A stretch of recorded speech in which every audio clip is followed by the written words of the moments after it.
আপনার ওয়াইফ যখন 3টায় নামাজ পড়তে গেল, জহর কয়টায় পড়তে, 12টায় পড়তে গেল যখন, তখন আপনার ওয়াইফের কি হয়ে গেছে? মাসিক হয়ে গেছে, হায়েজ হয়ে গেছে, তাই না? হতে পারে না? হয় না? অনেক হয়েছে। 12টা 10-এ ওয়াক্ত হয়েছে, পড়তে গেছে 2:30টায়, তখন মাসিক হয়ে গেছে, পড়তে পারলো না।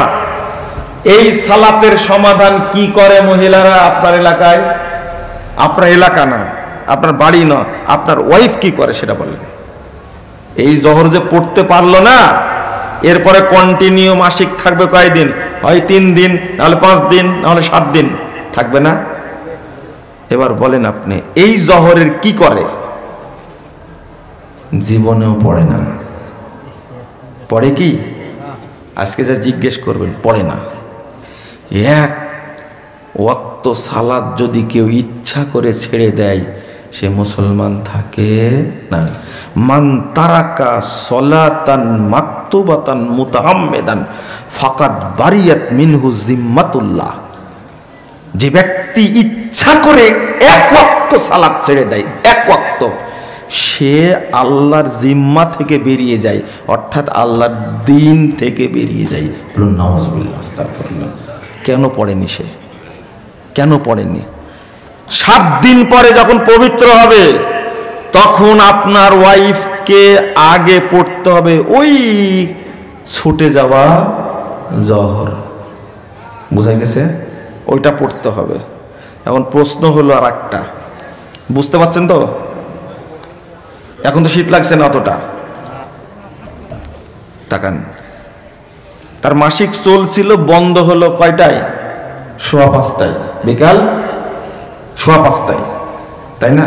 বুঝেন না মনে হয়? হতে তো পারে 5:15। 5:15 হচ্ছে আজকে মাগরিবের সালাতের ওয়াক্ত হয়েছে কত? কয় মিনিট আছে?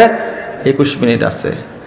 আপনার ওয়াইফ কোনোদিন এই আসর পড়েনি, পড়ে না। এতই অলস জাতি একটা রে ভাই।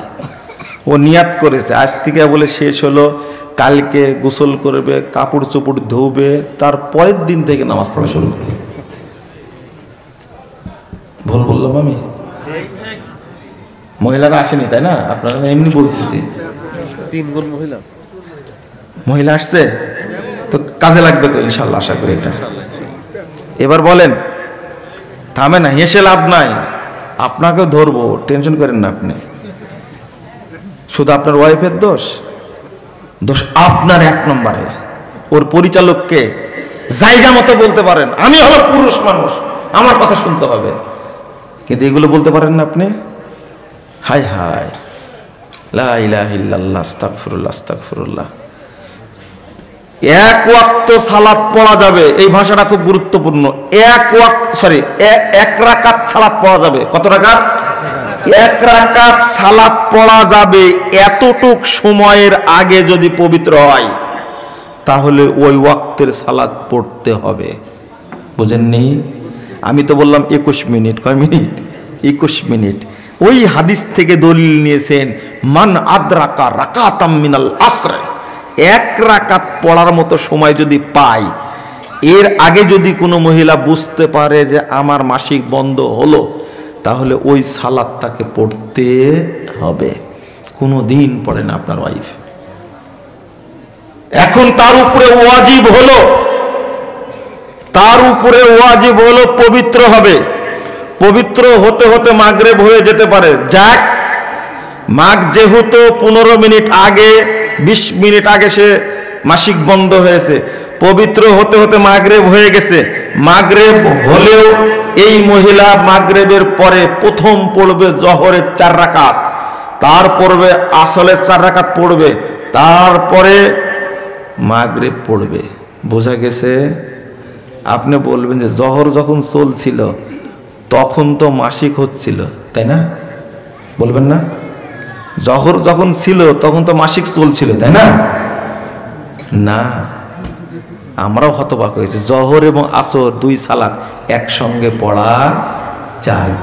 আপনারা তো পড়েন, আমি মা বোনদেরকে বলছি, আপনি পড়েন না?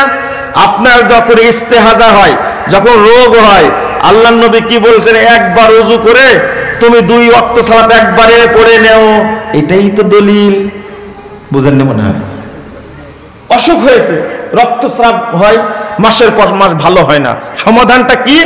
সমাধান হলো জোহরের টাইমে ওযু করবে, করে জোহর এবং আসর একবারে পড়ে নিবে। যখন মাগরিবের টাইমে ওযু করবে তখন মাগরিবের সাথে এশাও পড়ে নেবে, যেন তার শারীরিক সমস্যা না হয়। তো এই হাদিস জানলেন, এটা জানলেন না কেন? এটাই তো দলিল যে আপনি জোহর এবং আসর একসঙ্গে পড়বেন। আমাদের জোহর আসর পড়া ধরার কথা, ওই দিন নামাজই পড়বে না। সাহাবীরা, মহিলা সাহাবীরা কত অ্যালার্ট থাকতেন, আল্লাহ রাসূলের কাছে যে ফতোয়া জিজ্ঞেস করতেন। আর আমাদের মহিলারা সব টিভি দেখা নিয়ে, ইউটিউব দেখা নিয়ে, ফেসবুক দেখা নিয়ে ব্যস্ত, তাই না? এই কপালে জান্নাত জোটা খুব মুশকিল আছে, খুব মুশকিল আছে। এত ইবাদত করার পরেও, সুবহানাল্লাহি ওয়া বিহামদিহি, এত ইবাদত করার পরেও ওমর রাদিয়াল্লাহু আনহু সম্পর্কে আল্লাহ রাসূল এমন কথা বলেছেন, সেই ওমর যখন শুনলেন যে হুযাইফার কাছে আল্লাহর নবী মুনাফিকদের একটা তালিকা দিয়ে গেছে। কিসের? মুনাফিকদের তালিকা দিয়ে গেছেন। শোনা মাত্রই তার বাড়ি চলে গেছেন, গিয়ে বলছেন যে হুযাইফা, শুনলাম আল্লাহ রাসূল তোমার কাছে নাকি গোপনে মুনাফিকদের তালিকা দিয়ে গেছে, দেখো তো ওই তালিকায় আমার নামটা আছে কিনা। বুঝেননি কথা? আচ্ছা, ওমর বলছেন, ওমর আপনি কিভাবে নিশ্চিত হয়ে গেলেন আমি জান্নাতে যাব? আল্লাহর নবী বলে দিয়েছেন ওমর জান্নাতে যাবে, ওমর শহীদ হবে। কত ফজিলত বলেছেন। আল্লাহ ইলম টপ টপ করে পড়ছে, আল্লাহ রাসূল বলেছেন ইলমটা দিচ্ছেন সরাসরি আল্লাহ ওমরকে।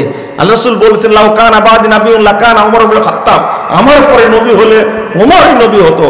লাকানা ফি বানি ইসরাঈল লাকান নাবিয়্যান, যদি ওমরের জন্ম বানি ইসরাঈলদের মধ্যে হতো তাহলে বানি ইসরাঈল নবী হতেন। সহিহ বুখারী হাদিস।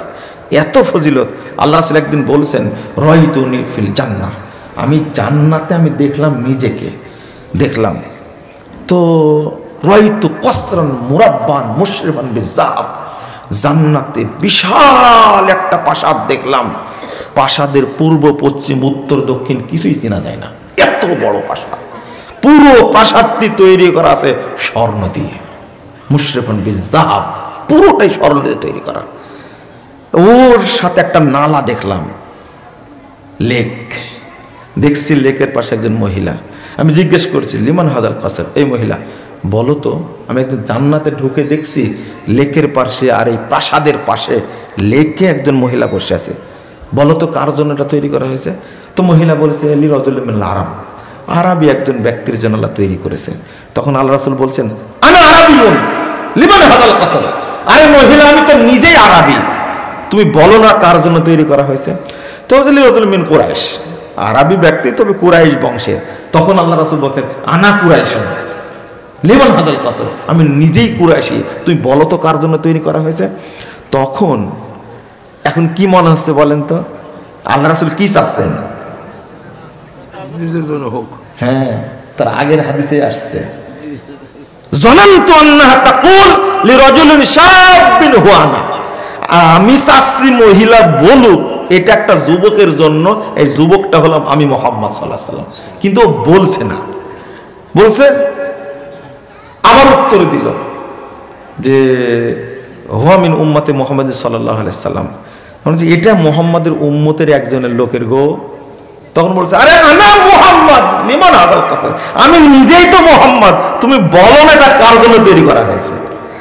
তখন মহিলা বলছেন যে হুয়া মিন আসহাবিন নবী সাল্লাল্লাহু আলাইহি ওয়াসাল্লাম ওমর ইবনে খাত্তাব, তোমার জন্য না, তোমার একজন সাহাবী আছে নাম হলো ওমর, আল্লাহ তার জন্য এই প্রাসাদ তৈরি করেছেন, রেডি প্রাসাদ। আল্লাহ রাসূল বলছেন ফাযাকারতু গায়রাতাক ওমর, আমি চাইলাম একটু ঘরটা ঘুরে দেখি, কিন্তু হঠাৎ করে আপনার ব্যক্তিত্ব আমার স্মরণ হলো। ওমর এত ব্যক্তিত্ব সম্পন্ন মানুষ, আমি তার অনুমতি ছাড়া কেমনে এই ঘর দেখব? আমি দেখলাম না, ফিরে আসলাম। ফাবাকা ওমর, ওমরের সামনেই বর্ণনা করছেন হাদিস আল্লাহ রাসূল। তখন ওমর রাদিয়াল্লাহু কাঁদতে থাকলেন, বলছেন আগারো আলাইকা ইয়া রাসূলুল্লাহ, আপনার কাছে আমার কি ব্যক্তিত্ব আছে, আপনি দেখলেন না কেন?